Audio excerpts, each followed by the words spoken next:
ಪ್ರಿಯಾಂಕಾ ಖರ್ಗೆ ಅವರು ಅಧಿಕಾರ ಮದದಿಂದ ರಾಷ್ಟ್ರೀಯ ಸ್ವಯಂ ಸೇವಕ ಸಂಘವನ್ನು ನಾವು ಅಧಿಕಾರಕ್ಕೆ ಬಂದರೆ ಬ್ಯಾನ್ ಮಾಡ್ತೇವೆ ಅನ್ನೋ ಮಾತನ್ನು ಹೇಳಿದ್ದಾರೆ.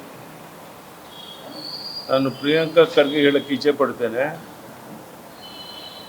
ಇಡೀ ದೇಶದ ಉದ್ದಗಲಕ್ಕೆ ರಾಷ್ಟ್ರೀಯ ಸ್ವಯಂ ಸೇವಕ ಸಂಘದ ಬಗ್ಗೆ ಪ್ರಧಾನಿ ನರೇಂದ್ರ ಮೋದಿಯವರು ಸೇರಿ ಎಲ್ಲರೂ ಸಹ ಅದೇ ಗರಡಿಯಲ್ಲಿ ನಾವೆಲ್ಲ ಬೆಳೆದಂಥವರು.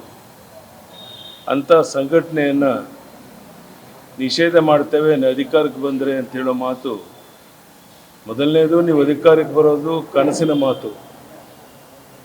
ಮುಂದಿನ ಚುನಾವಣೆಯಲ್ಲಿ ಸ್ಪಷ್ಟ ಬಹುಮತದೊಂದಿಗೆ ಮತ್ತೊಮ್ಮೆ ಈ ದೇಶದ ನರೇಂದ್ರ ಮೋದಿಯವರು ಪ್ರಧಾನಿಯಾಗೋದು ನಿಶ್ಚಿತ.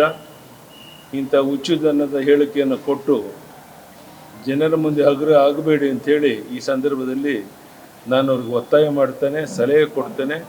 ಈ ರೀತಿ ಹೇಳಿಕೆಯನ್ನು ಕೊಟ್ಟದಕ್ಕಾಗಿ ದೇಶದ ಜನರ ಮುಂದೆ ಕ್ಷಮಾಪಣೆಯನ್ನು ಕೇಳಬೇಕು ಅಂತ ಒತ್ತಾಯ ಮಾಡ್ತೇನೆ. ಧನ್ಯವಾದ.